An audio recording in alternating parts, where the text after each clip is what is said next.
Bismillahirrahmanirrahim. Assalamualaikum warahmatullahi wabarakatuh. Innal hamdalillah nahmaduhu wa nasta'inuhu wa nastaghfiruh wa na'udzu billahi min shururi anfusina wa min sayyiati a'malina. Man yahdihillahu fala mudilla lahu wa man yudlil fala hadiya lahu. Wa ashhadu an la ilaha illallah wahdahu la syarika lahu wa ashhadu anna Muhammadan 'abduhu wa rasuluh. يا أيها الذين آمنوا اتقوا الله حق تقاته ولا تموتن إلا وأنتم مسلمون يا أيها الناس اتقوا ربكم الذي خلقكم من نفس واحدة وخلق منها زوجها وبث منهما رجالا كثيرا ونساء واتقوا الله الذي تساءلون به والأرحام إن الله كان عليكم رقيبا يا أيها الذين آمنوا اتقوا الله وقولوا قولا سديدا يصلح لكم أعمالكم ويغفر لكم ذنوبكم ومن يطع الله ورسوله فقد فاز فوزا عظيما. أما بعد. Alhamdulillah, bersyukur kita kehadrat Allah Subhanahu wa taala kerana pada malam ini dapat lagi kita meneruskan kuliah Fardhu Ain, di mana kita masuk ataupun masih lagi lah dalam bab sifat solat Nabi, yang mana pada minggu lepas kita baru sahaja masuk bab sunat-sunat dalam solat. Kita telah jelaskan beberapa perkara sebelum sunat, yaitu rukun rukun dalam solat, serta penjelasannya. Cuma rukun ni kalau kita tidak ingat pun, yang penting kita tahulah kan, sekurang-kurangnya kan kita tahu perbuatan tersebut bagaimana yang sunnahnya. Tujuan kita mempelajari mana satu rukun, mana satu sunat adalah supaya kita tahu kalau sekiranya perbuatan tersebut kita tidak kerjakan akan menyebabkan solat kita menjadi terbatal kan, ataupun tidak sah. Menjadi tidak sah, yaitu rukun solat. Rukun solat, pengertian rukun solat adalah kalau sekiranya kita tidak mengerjakan dengan sengaja lah, maksudnya kalau sengaja, ataupun perkara yang mungkin tidak sengaja tapi tidak tahu kan. Bergantung juga, tengok keadaan. Kalau perkara yang dia tidak tahu tu perkara yang terlalu besar kan, jadi itu pun boleh jadi juga tidak sah solat dia kan. Sebab itulah kita kena pelajari, kita mempelajari, kita kena belajar supaya apa yang kita lakukan tu sesuai dengan apa yang diperintahkan oleh agama. Nabi SAW bersabda, man amila amalan laisa alaihi amruna fahuwa raddun.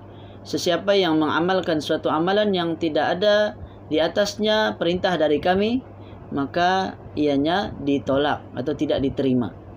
Jadi setiap apa jua amalan yang kita hendak kerjakan, mesti kita pastikan ia sesuai atau selari dengan apa yang diperintahkan di dalam agama, di dalam syariat, dalam agama kita, sesuai dengan perintah Allah dan perintah Rasul. Sebab itu tidak cukup hanya sekadar niat ikhlas sahaja. Niat ikhlas memang penting, cukup, maksudnya itu sangat penting. Kalau kita buat amalan sesuai dengan sunnah, macam mana betul-betul ikut apa yang Nabi ajarkan pun, tapi kalau tidak ikhlas tidak ada guna juga. Tapi kalau sekadar ikhlas betul-betul lillahi ta'ala tetapi tidak selari dengan apa yang diajarkan oleh agama, juga sama-sama tidak diterima. Jadi mesti amalan kita tu selari dengan sunnah ataupun selari dengan perintah agama. Kita kembali kepada sunat-sunat dalam solat. Seperti yang telah kita sebutkan pada minggu yang lalu, sunat-sunat dalam solat itu terbagi kepada 3. Sunat yang ditunaikan sebelum solat, yang kedua sunat yang ditunaikan semasa solat, dan yang ketiga sunat yang ditunaikan selepas solat. Jadi ada 3 sunat: sebelum, semasa, dan selepas. Sebelum solat telah kita terangkan, yaitu azan, ini lelaki sahajalah. Kemudian iqamah, ataupun kita bilang iqamat, atau biasa kita sebut qomat sajalah, qomat kan, maksudnya iqamah lah. Bagi lelaki dan perempuan. Perempuan tidak perlu azan. Kerana azan ni sifatnya mesti dengan suara yang lantang. Adapun wanita tidak disuruh untuk menguatkan suara. Kerana suara wanita itu adalah aurat ketika mana dia meninggikan ataupun mengalun-alunkan. Mendayu-dayukan. Suara wanita itu menjadi aurat. Kalau sekiranya dia mendayu-dayukan. Okey. Kemudian yang ketiga, meletakkan sutrah, sesuatu penghadang, pemisah di hadapannya yang memisahkan antaranya dengan orang yang lalu lalang, sama ada dinding ataupun kita letak ataupun di depan kita tu tiang atau tongkat atau yang dihamparkan seperti sejadah dan yang seumpama dengannya lah, yang telah kita jelaskan pada minggu lepas. Bahkan sekiranya kita tidak meletak penanda ataupun sutrah, dalam bahasa Arabnya sutrah lah. Kalau kita tidak letak, dikhawatiri akan ada orang yang tidak tahu di mana tempat kita solat, kan? Sehingga tu dia pun lalu di hadapan kita. Dan menjadi kewajipan bagi kita untuk menghalang orang yang lalu di hadapan orang yang sedang solat. Kita kena halang, tidak boleh kita biarkan. Okay? Bahkan para ulama mengatakan hukumnya wajib. Okay? Wajib kita menghalang orang. Berdasarkan hadis Nabi, la tusallu illa ila sutra wa la yada ahadan yamurru baina yadayhi fa in aba falyuqatilhu fa inna ma'ahu al-qarin. Janganlah kamu salat tanpa memasang sutra dan janganlah kamu membiarkan seseorang melalui di hadapan kamu tanpa mencegahnya. Jika dia enggan, yakni tetap berkeras untuk melimpasinya, orang Sabah bilang limpaslah, maka lawanlah dia, kerana bersamanya ditemani oleh qarin. Ini jin lah, syaitan. Kali ini kita masuk sunnah semasa solat. Okey, sunat semasa solat ini menurut mazhab Syafi'i terbagi menjadi dua. Okey, menurut mazhab Syafi'i sunat semasa solat terbagi menjadi dua. Siapa yang boleh sebutkan? Siapa yang masih ingat? Ada dua sunat semasa solat. Kalau rukun solat terbagi pada tiga. Ada rukun qalbi, ada rukun qauli, ada rukun fi'li. Kan? Itu rukun. Maksudnya dalam 13 tu dibahagi-bahagi lagi lah. Kan? Dibahagi sebab ada yang berbentuk rukun tu amalan hati, niat dan juga tertib. Kemudian ada yang berbentuk ucapan seperti takbiratul ihram, kemudian bacaan al-Fatihah, baca tahiyat akhir dan seterusnya lah. Kan? Ada pula yang berbentuk fi'li, dan fi'li yang paling banyak lah. Setiap pergerakan-pergerakan tu itulah fi'li. Fi'li itu perbuatan. Okay, adapun sunat-sunat dalam solat terbagi menjadi dua. Yang pertama, ada ingat, sunat ab'ad. Sunat ab'ad. Apa itu sunat ab'ad? Yaitu semua perkara yang kalau ditinggalkan maka ia boleh ditampung semula dengan sujud sahwi di akhir solat. Okay? Boleh ditampung dengan sujud sahwi. Sunat saja, tapi maksudnya sunat yang sangat dituntut lah. Yang mana dia sebagian buku-buku menuliskan hampir-hampir menyamai rukun, tapi dia tidak termasuk rukun. Okay? Apa dia sunat ab'ad? Yang pertama, duduk tasyahud awal. Duduk tasyahud awal, ataupun kita panggil duduk tahiyat awal lah. Okay, duduk tahiyat awal. Dan kita telah sebut sebelum ini cara duduk tahiyat awal adalah dengan cara duduk iftirash. Okay, dengan cara duduk iftirash. Yang kedua, membaca selawat ke atas Nabi dalam tasyahud akhir. Membaca selawat ke atas keluarga Nabi dalam tasyahud akhir, maksudnya dalam tahiyat akhir. Seperti ucapan wa ala ali Muhammad dan seterusnya sehingga habislah. Yang rukunnya cuma at-tahiyyatu lillah, kemudian assalamu alayka ayyuhan nabi wa rahmatullahi wa barakatuh, assalamu alayna wa ala ibadillahis salihin, asyhadu an la ilaha illallah wa asyhadu anna Muhammadar Rasulullah, Allahumma salli ala Muhammad. Yang itu rukun. Sampai situ rukun. Kemudian selepasnya sunat ab'ad. Kalau yang siapa masih ingat lagi, kita pelajari dalam kitab Durus Al-Muhimmah, penulis kitab Durus Al-Muhimmah tu memasukkan dalam bab membaca tasyahud ataupun membaca tahiyat selawat ke atas keluarga Nabi ni, dia masukkan dalam bab wajib lah, kena wajib dibaca kan. Sebab dalam mazhab Hambali dia berbeza sedikit, dia punya bahagian-bahagian. Dia tidak sebut sunat ab'ad, dia sebut wajib, tapi tidak rukun. Okey.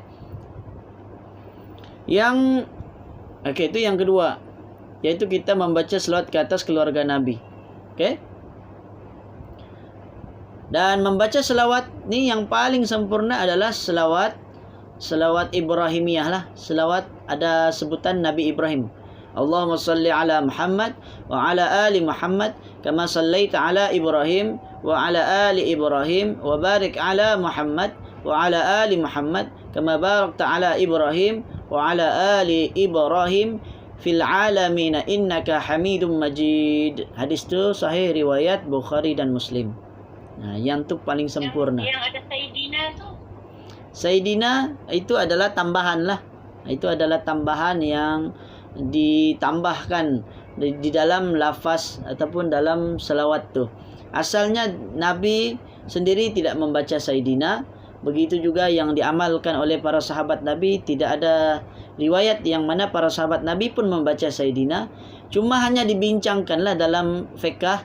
Para ulama bincangkan apa hukum dia kalau kita menambah Sayyidina. Sebab di luar solat atau selawat secara umumnya, kalau kita lafazkan Allahumma salli ala Sayyidina Muhammad, tidak ada masalah.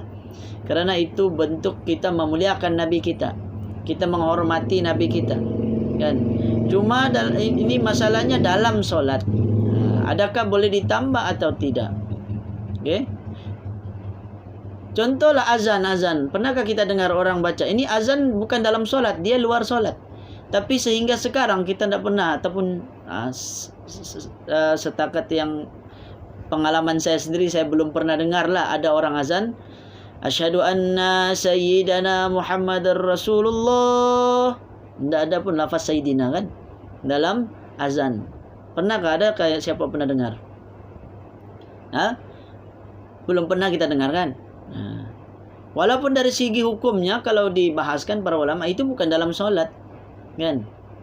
Jadi sebenarnya tidak mengapa kalau maksudnya kalau dianggap ringan begitu saja, maksudnya apa salahnya macam gitulah kan. Tapi tidak ada penambahan tu dilakukan sehingga ke hari ini, ataupun wallahu alam lah, kalau ada tempat-tempat yang mungkin kita tidak pernah datang lagi, mungkin ada yang tambah juga, wallahu alam. Sebab ada dibincangkan oleh para ulama juga di dalam kitab, kalau sekiranya ditambah maka dia tidaklah membatalkan, azan tu tidaklah terbatal, tidak jadi masalah. Cuma oleh kerana azan ni merupakan syiar, dia adalah amalan yang dilakukan setiap hari kan, sehari 5 kali, kemudian dilaungkan dengan secara kuat kan, maka dia tidak putus azan tu dari zaman Nabi kan. Kalau ikut dari seluruh dunia ni kan, macam yang ada orang buat video tu, lepas habis azan di masjid ni, di negara lain sambung lagi azan, sambung lagi. Sebenarnya azan tu tak pernah putus seluruh dunia kan. Dia pusing di dunia, semua sedang melaungkan azan. Sebab itulah azan ni dia merupakan amalan yang yang berterusan dan susah untuk orang mau ubah-ubah dia kan. Kalau orang mau ubah dia, contoh, ataupun bukan ubahlah, tambahlah, tokok tambah, kasih sedap sikit, contoh mau tambah Sayyidina, belum lagi setakat ni kita pernah dengar kan. Tetapi yang biasa orang dengar hanya selawat dalam solat saja yang biasa orang tambah. Kalau secara logiknya kan, dalam solat dan di luar solat kan, mana yang sepatutnya lebih betul-betul patut dijaga, kita tidak menambah kan. Tidak, kita mesti amalkan betul-betul apa yang diamalkan oleh Nabi. Kalau secara logiknya dalam solat lah yang tidak boleh kita tambah kan. Di luar solat kalau mau tambah tidak ada masalah. Tapi kebanyakan orang hari ini menambahnya, sebab memang ada dibincangkan oleh para ulama tentang Sayyidina tu, ada hujah-hujah dia lah Kan? Antaranya lah yang saya sebut, yang saya ingat, ini masa saya belajar dulu Ustaz tu sebut, memang lafaz Sayyidina tu tidak ada, tapi mereka kiaskan dengan perbuatan, maksudnya kita tetap juga buat melebihi apa yang Nabi suruh, kerana kita betul-betul memuliakan Nabi.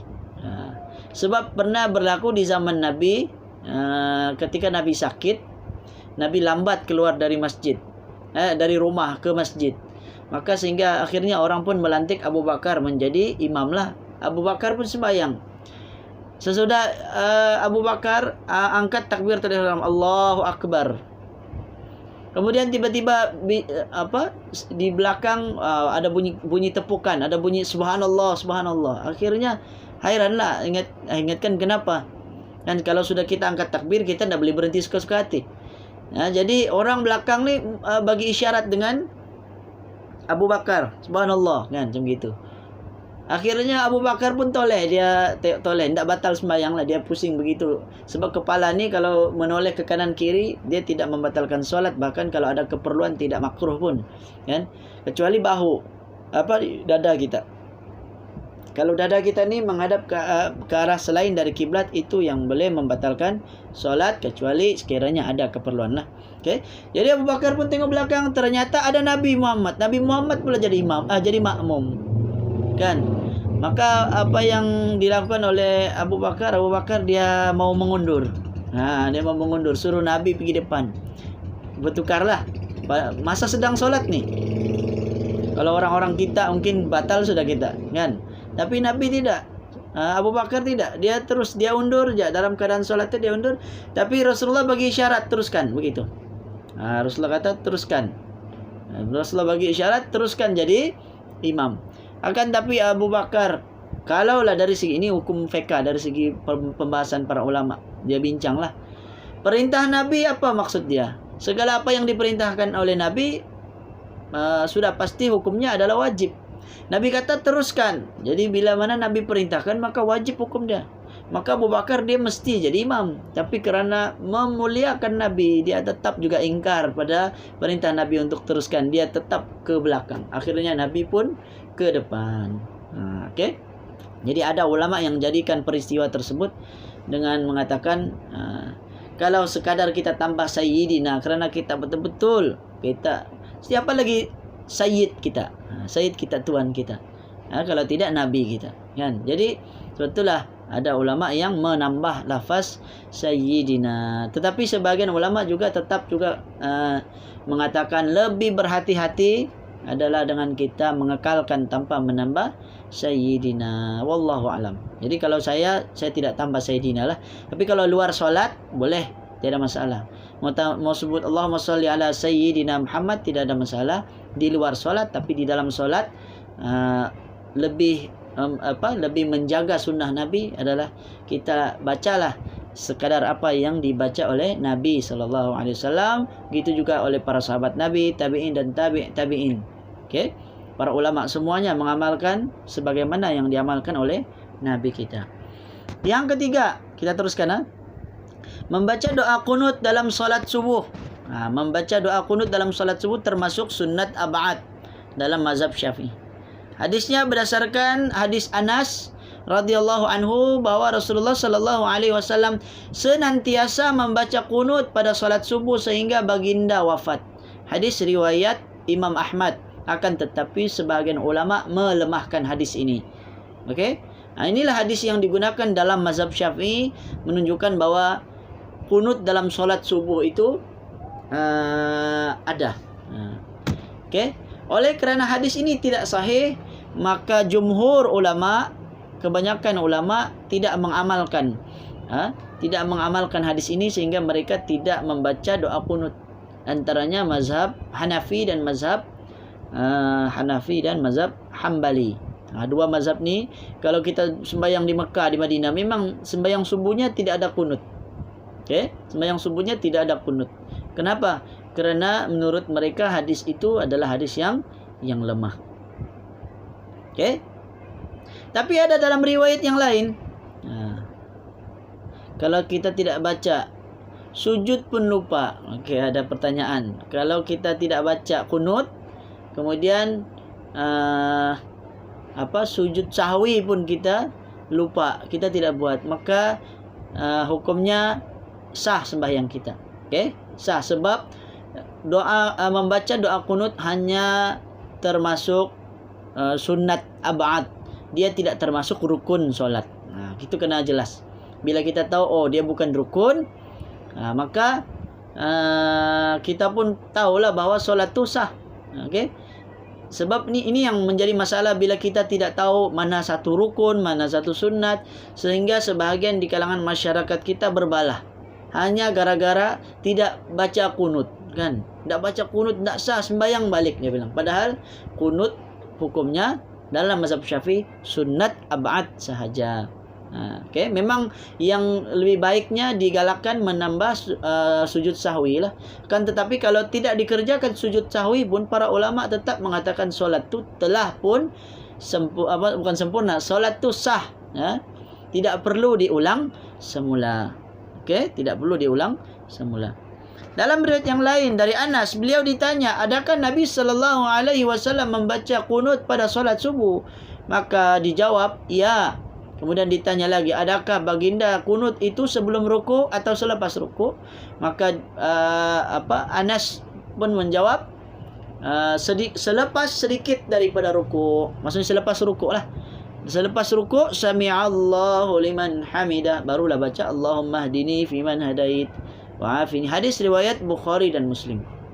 Jadi sebagian ulama mengatakan, inilah hadis riwayat Bukhari dan Muslim menguatkan hadis yang riwayat Ahmad yang lemah tadi, bahawa Nabi memang ada baca doa kunut dalam solat subuh. Jawapannya, para ulama mengatakan hadis riwayat Bukhari dan Muslim yang ditanya oleh Anas ni, adakah Nabi baca kunut dalam solat subuh? Dia jawab iya. Maksud pertanyaan ini adalah kunut nazilah. Buktinya apa? Kalau kita buka dalam Sahih Al-Bukhari atau Sahih Muslim, hadis ini terletak pada bab ataupun sebelum hadis ini dan selepas hadis ini adalah hadis-hadis yang menceritakan tentang kunut nazilah. Kunut nazilah. Apa itu kunut nazilah? Siapa pun dah buat kunut nazilah. Memang jarang kita buat di negara kita. Kunut nazilah itu adalah kunut yang dibaca pada 5 waktu. Okey? Dibaca pada 5 waktu setiap hari selama kadang-kadang sebulan, okey, kadang-kadang berminggu-minggu, dengan tujuan tertentu seperti mendoakan kepada kaum muslimin yang ditindas, contohnya di Palestin, kan, ataupun minta menyelamatkan kita doa supaya diselamatkan atau dimenangkan umat Islam dan sebagainya lah. Okey, itu memang banyak banyak diamalkan di luar negara, tapi di negara kita juga sebenarnya ada. Bahkan kerana pasal Covid ni pun memang ada perintah dari Jabatan Agama untuk melaksanakan kunut nazilah setiap setiap waktu sebenarnya. Tapi kalau dari segi pengalaman saya, memang jarang yang buat, tidak ada yang buat. Kenapa? Sebab belum ada yang berani buat, sebab tidak biasa, kan. Lebih-lebih lagi imam pun sendiri tidak berani buat. Kenapa? Imam tak tahu doa dia. Imam pun tidak hafal doa dia. Apa mau baca doa dia? Tidak kan baca Allahumma hdini fiman hadait pula, kan. Dia mesti ada doa dia yang khusus. Jadi oleh kerana tidak ada dari Jabatan Agama pun hanya suruh kunut nazilah, dia galakkan lah, bukanlah dia wajibkan, dia galakkan buat kunut nazilah. Tapi dia tidak ajar bagaimana baca doa. Akhirnya banyaklah yang tidak buat kunut nazilah tersebut. Tapi itu pun pilihan lah. Okay? Tapi sebenarnya kalau diwajibkan oleh pemerintah, maka dia boleh menjadi wajib. Satu, sekarang pemerintah menyuruh supaya dijarak-jarakkan, maka itu pun menjadi wajib juga, kan? Sepatutnya lah. Apa tadi soalan? Jap, saya tengok dulu. Assalamualaikum. Waalaikumsalam. Solat tarawih ada kunut. Kalau tak baca kunut boleh juga? Iya, boleh. Okey. Dalam solat tarawih, bukan dalam solat tarawih ya. Kunut tu dalam solat witir. Okey, maksudnya di bulan Ramadan kita sembahyang tarawih, maka ada kunut, tapi kunut tu pada solat witir. Solat witir ni apa? Solat yang terakhir, 3 rakaat yang terakhir sebelum kita balik rumah lah, sebelum kita selesai sembahyang tarawih itu. Jadi sembahyang tarawih itu biasa 23 rakaat ataupun 8 kan. 8 rakaat. Lepas 8 tu campur lagi 3. Kemudian rakaat yang terakhir ada kunut. Itu namanya kunut witir. Kunut witir memang sabit, hadisnya sahih. Memang ada, dan di dalam mazhab Syafi'i mereka mengamalkan kunut witir hanya separuh daripada bulan Ramadan yang terakhir. Maksudnya separuh. Selepas 15 hari bulan, biasanya 16 hari bulan baru mereka start buat kunut witir. Sebelum itu mereka tidak buat. Tapi sebagian mazhab yang lain mereka mengamalkan dari awal hingga akhir. Ada juga yang pilihlah, menjadi pilihan. Dia boleh sekali-sekala buat, sekali-sekala tak buat. Dan bahkan ada pula riwayat yang menyebutkan juga kunut witir ni boleh dikerjakan sebelum rukuk. Sebelum rukuk. Tapi ini pengalaman saya sendirilah, kan? Beberapa kali kami coba amalkanlah sunnah Nabi yang jarang diamalkan ni. Tidak berjaya. Bukan tidak berjaya, tersalah. Kenapa? Kita cubalah buat kunut sebelum rukuk. Allahumma hdini fi man hadait, Allahumma hdina fi man hadait, wa afina fi man, sampai habis kan? Terus pergi sujud. Tidak ada pula rukuknya, terlupa terus. Artinya solat tu menjadi batal, kena ulang semula kerana tidak ada rukuk. Okey. Jadi kena ingatlah kan. Biasalah kalau tidak biasa ni kan. Kalau kita tidak biasa, kadang-kadang boleh tersalah, boleh tersilap. Okey, seterusnya kita pergi kepada sunat hayat.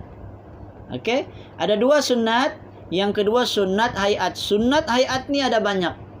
Okey, maksud sunat hayat adalah sunat-sunat yang sekiranya ditinggalkan maka tidaklah disunatkan untuk menampungnya kembali dengan sujud sahwi. Okey, tidak disunatkan menampungnya dengan sujud sahwi. Kalau tadi tertinggal kunut subuh, ulama mazhab Syafi'i menggalakkan agar kita menggantikannya dengan sujud sahwi. Tertinggal tahiyat awal, ganti dengan sujud sahwi. Tertinggal baca Allahumma salli ala Muhammad wa ala ali Muhammad dalam tahiyat akhir, dia terus saja Allahumma salli ala Muhammad, terus assalamualaikum warahmatullah. Kan? Dia terus siap. Ataupun Allahumma salli ala Muhammad fil alamina innaka hamidum majid. Dia lompat terus.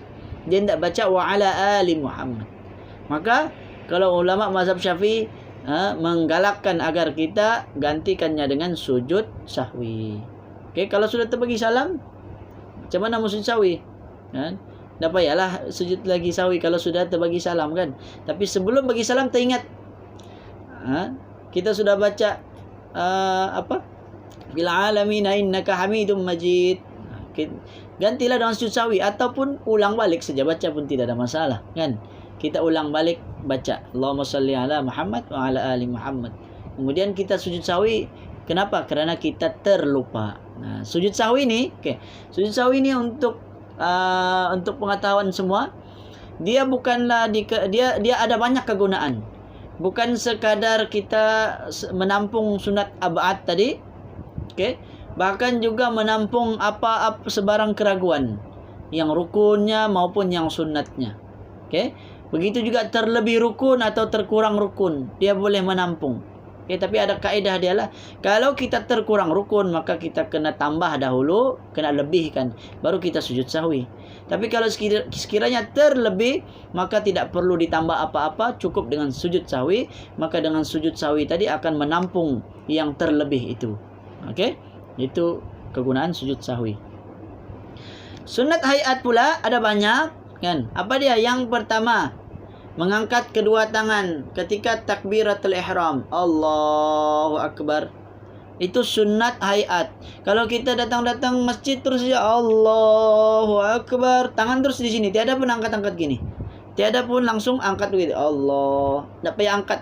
Dia terus saja letak di tangan kanan di atas tangan kiri ini, dia letak terus di perut dia begitu.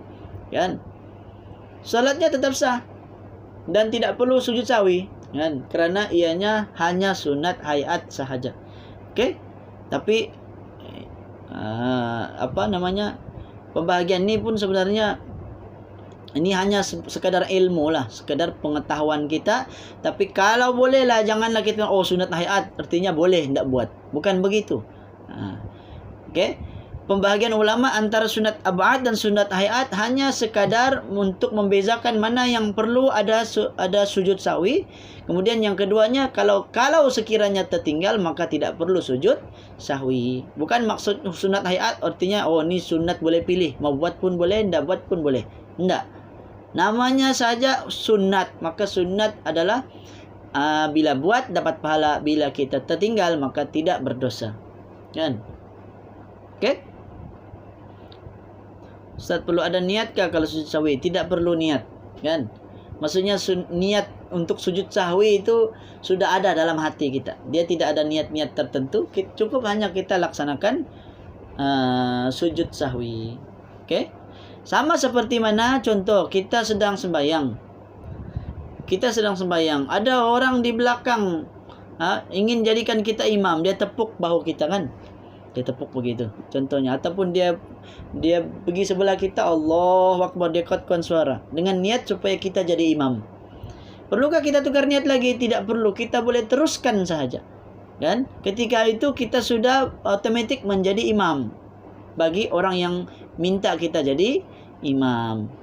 Orang yang baru ikut itulah dia kena niat pada awalnya sahaja. Dia kena niat sebagai makmum. Bagi kita, niat kita tadi sudah memadai yang awal, tetapi kerana perbuatan kita berubah ataupun orang tu berniat untuk kita jadi imam, maka kita terus jadi imam lah. Memang dibolehkan dan niat tidak perlu lagi tukar. Tidak perlu ada niat-niat tertentu lagi. Okey? Maksudnya dalam hati sudah sekadar kita tahu, dia minta saya jadi imam. Saya jadi imam lah, kan? Jadi itu sudah memadai. Okey, dan kita sudah jelaskan angkat tangan Nabi itu separas dengan bahu dan juga telinga lah. Kemudian yang kedua, sunat hayat meletakkan tangan kanan di atas tangan kiri. Meletakkan tangan kanan bahagian belakang atas tangan kiri. Macam mana? Inilah bersedekap namanya. Okey. Meletakkan tangan kanan di atas tangan kiri ketika berdiri. Okey, dia ada cara lah yang sudah saya pernah sebut sebelum ni. Sama ada kita boleh letak atau kita boleh genggam. Kita boleh letak atau kita boleh genggam. Ada dua cara. Ataupun di lengan sini letak ataupun genggam. Mana-mana boleh. Perlukah ni ada keluar jari telunjuk satu begini contohnya? Kadang-kadang ada orang buat gini kan, ada satu jari terkeluar begini.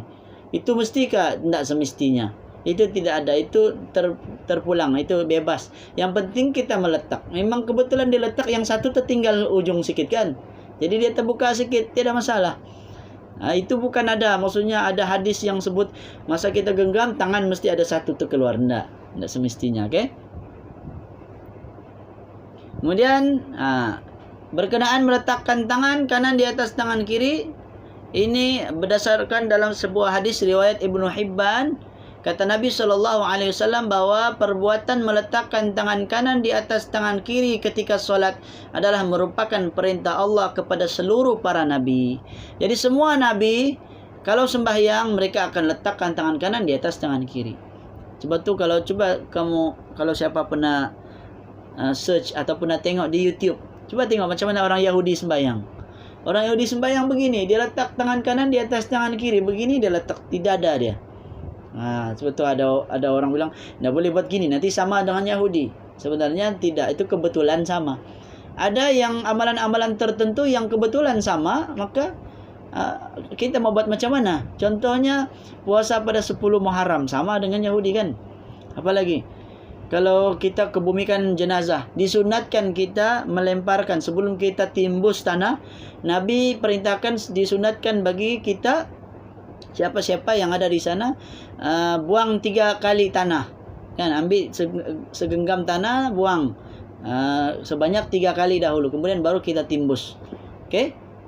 Itu pun kalau kita perasan, orang Kristian pun buat begitu. Kan? Dia pun ambil tanah, buang juga. Jadi kebetulan sama. Mana-mana yang kebetulan sama, maka itu tidak dikira sebagai tasyabbuh lah. kecuali apa yang Nabi memang perintahkan supaya kita benar-benar menyelisihi mereka. Contoh orang Yahudi ada janggut, kita mau menyelisihi mereka, kita potong janggut. Tidak, itu memang janggut ini merupakan sunnah para nabi. Seluruh para nabi juga memiliki janggut. Jadi tidak dilihat di situ oleh kerana Yahudi ada janggut maka kita tidak pakai janggut, tidak. Okey, memang kebetulan sunnah itu sama. Bahkan Yahudi pun nabi mereka Nabi Musa alaihissalam, Nabi Isa alaihissalam, mereka juga sama-sama utusan Allah. Dapat juga. Ya, mereka sama-sama utusan Allah, jadi memang adalah mana-mana amalan-amalan tertentu yang kebetulan sama. Okey. Yang kedua, kemudian yang ketiga, khilaf-khilaf ni saya tidak sebutlah sebab sudah kita sebut sebelum ni. Tentang di dada ni, ada ulama kata di dada, ada di perut, di bawah pusat dan seterusnya. Semua ini ada perbezaan pendapat di kalangan para ulama. Dan ada ulama yang memberikan pilihan. Kita bebas untuk pilih mana-mana yang kita mahu. Sebagaimana kata Al-Imam Ibnul Munzir berkata, tidak ada sesuatu pun yang sabit, yang sahih dari Nabi SAW tentang meletakkan tangan ni di mana, sama di pusat kah, di dada kah. Maka kata Imam Ibnul Munzir, ianya diberi pilihan. Pilihlah di mana-mana kita meletak, asalkan kita meletakkan tangan kanan di atas tangan kiri. Yang ketiga, melihat tempat sujud. Saya ringkaskan saja, saya tidak baca lagi hadis dia. Kemudian yang keempat, membaca doa iftitah. Doa iftitah tu yang lepas kita takbiratul ihram, kita baca Allah Akbar kabira walhamdulillahi katsira wa subhanallahi bukrata wa asila. Okey. Bahkan baca doa kunut, doa iftitah ni saja pun kata Nabi, ketika Nabi mendengar ada sahabat yang membacanya, maka Nabi kata, aku kagum, pintu-pintu langit telah dibuka kerana bacaan ini. Bacaan apa? Allahu Akbar kabira walhamdulillahi katsira wa subhanallahi bukrata wa asila. Dengan bacaan tersebut pintu langit dibuka. Kan? Pintu-pintu langit dibuka. Okey. Jadi artinya itu menunjukkan fadilat, keutamaan lah dalam kita membaca doa iftitah. Tapi kebanyakan dari kalangan kita mau cepat, akhirnya terus saja baca Al-Fatihah, tidak membaca doa iftitah. Okey? Jadi rugilah, kita telah meninggalkan amalan yang boleh menyebabkan pintu-pintu langit dibuka, yaitu membaca doa Allahu Akbar kabira walhamdulillahi katsira wa subhanallahi bukrata wa asila. Yang kelima, membaca isti'adzah, yaitu a'udzubillahi minasyaitonirrajim. Yang keenam, membaca dengan kuat pada solat jahar dan perlahan pada solat sir. Maksudnya yang kuat ni maghrib, isyak dan subuh. Yang sir ni zuhur dan asar lah. Kemudian menyebut amin selepas membaca Al-Fatihah. Okey, itu sunat hayat. Kalau kita baca ghairil maghdubi alaihim waladdallin, terus bismillahirrahmanirrahim, tidak baca amin pun, maka solat kita sah. Okey, hanya termasuk sunat hayat sahaja. Yang ke-8, membaca ayat Al-Quran setelah Al-Fatihah. Yang ke-9, mengucapkan takbir ketika berpindah dari satu rukun ke rukun yang lain. Allahu Akbar, Allahu Akbar, sami'allahu liman hamidah, Allahu Akbar. Itu sunat hayat. Kalau kita tidak ucap pun, kita terus saja buat, solat sah. Tapi janganlah tidak buat, kena buat, sebab nama pun sunat. Ke-10, membaca tasbih atau doa dalam ruku', i'tidal dan sujud.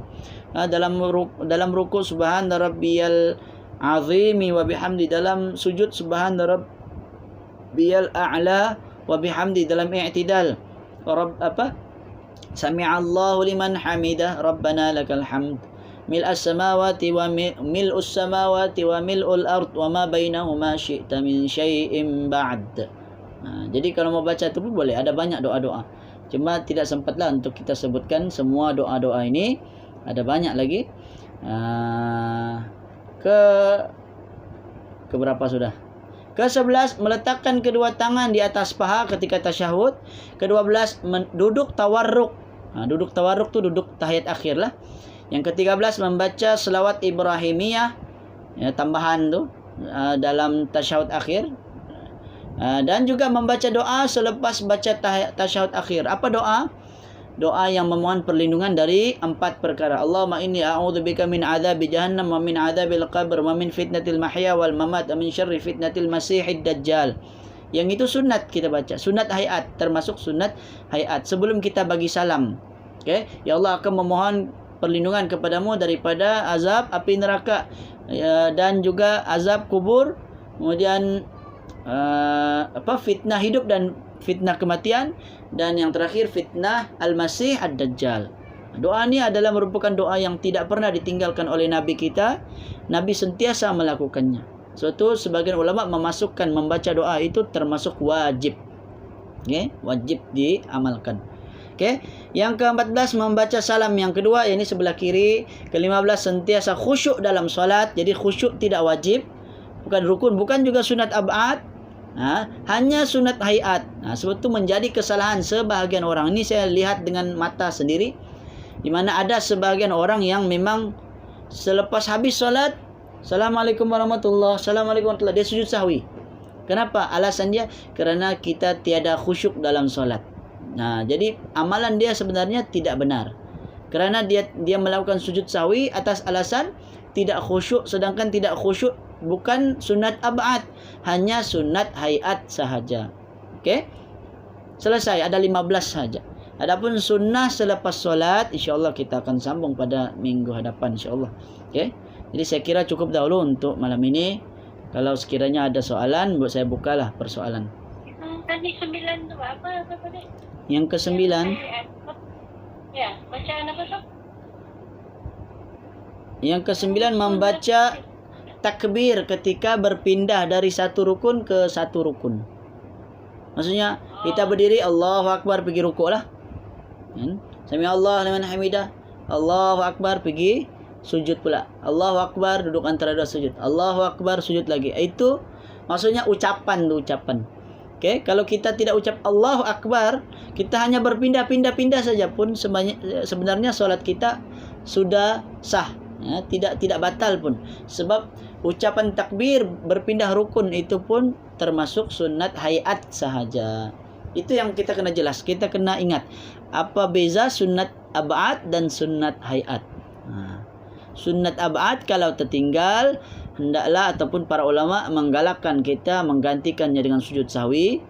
Adapun sunat hayat maka tidak perlu diganti dengan sujud sahwi. Okey, wallahu alam. Ada lagi soalan? Ya, soal. Assalamualaikum. Macam ni Ustaz, apa itu biasa kan kalau macam solat di masjid, tapi tidak tahulah mungkin ada setengah ini sajalah buat yang bersangka baik sajalah. Biasa selepas solat isyak begitulah kan, tiba-tiba yang makmum ni selepas imam bagi salam kiri kanan tu ada beberapa makmum lain ni dia terus bangkit, lepas tu dia solat, tidak tahulah solat apa, sampai macam kami lah kan, sampai selesai sudah doa begitu. Bila kami berdiri di situ, kami perasan diorang langsung tidak letak apa-apa penghadang. Jadi macam mana itu Ustaz? Sama ada kami perlu gerak atau bertahan atau macam mana, dan apa kesannya dengan kami lah, dengan yang solat tadi itu, jemaah yang solat tadi itu yang tidak buat penghadang tu. Okey. Dia ada satu hadis Nabi SAW bersabda, kalau Nabi sebut ni, erti dia lah, saya tidak ingat dia punya lafaz dia, tapi maksud hadis tu Nabi sebut, kalau sekiranya seseorang mengetahui betapa besarnya dosa melintasi di depan orang yang sedang solat, nescaya pasti dia akan menunggu meskipun selama 40 tahun. Dia akan menunggu selama 40 tahun, kata Nabi. Jadi dari hadis ini menunjukkan bahawa kalau sekiranya ada tempat-tempat yang kita tidak boleh lalu di hadapan sebab ada orang yang sedang solat, orang tu pula tidak memasang penghadang, kalau sekiranya boleh ditunggu, kita tunggulah. Kalau sekiranya tetap ada emergency, tetap tidak boleh, kita tetap lalu juga, maka kita kena lalu kira-kira jauh sedikit dari tempat dia solat lah, maksudnya di depan dia ataupun di belakang. Kalau tidak boleh lalu, memang tiada laluan lagi kan, contohnya tiada laluan untuk lalu di belakang dia, terpaksa lalu satu-satunya laluan yang ada di depan dia, maka cubalah cari cari jalan yang lebih jauh sedikit, maksudnya ke depan lagi lebih dari 3 hasta. 3 hasta ni kira-kira jarak dia sujud kan. Jadi kita lalu lagi di depan. Adapun orang tersebut solatnya tetap salah, tapi dia berdosa kerana tidak meletakkan penghadang. Tapi kalau orang tu tidak tahu, mudah-mudahan dimaafkanlah. Okay? Tidaklah sampai orang bilang berdosa besar, tidak. Sebab sebagian orang kadang memang dia tidak tahu. Tapi kalau orang tu ada letak sejadah, maka sejadah tu boleh jadi dia punya penghadang dia. Atau kalau sekiranya kita baik hati, kan, apa salahnya kita letakkanlah sesuatu apa-apa pun untuk menjadi penghadang orang tersebut, kan. Contohnya kita jumpa sejadah atau ada botol air, letak di depan dia, lalu kita lalulah di depan dia. Macam tu je cara dia. Biasa kami dulu, macam saya masa di Indon dulu, saya sembahyang, habis sembahyang tu kan kami soft yang belakang, jadi jauh daripada soft yang lain lah. Jadi ada orang yang ambilkan alat, diambil rehal contohnya. Ataupun yang saya ingat masa saya sembahyang tu di rumah, kami sembahyang berjemaah di rumah. Jadi saya soft yang paling belakang dan saya masbuk. Jadi saya berdiri lagi lah. Dan bila saya berdiri itu, jarak saya dengan dinding jauh, dengan orang lain banyak lagi orang di depan. Jadi ada kawan yang ambil bantal letak di depan. Betul-betul dia letak di depan sebagai tanda penghadang lah. Okay, jadi itu saja yang mampu kita lakukan. Wallahu a'lam. Ada lagi soalan? Boleh faham ?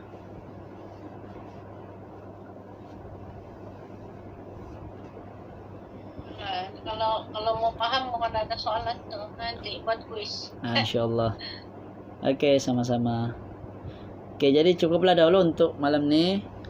InsyaAllah kita akan sambung lagi untuk bab yang seterusnya berkenaan sunat selepas solat. Okey, insyaAllah kita akan sambung pada minggu hadapan. Sunat selepas solat ni berkaitan zikir-zikir lah. Nanti saya akan bagi tahu apa dia zikir-zikir yang Nabi baca.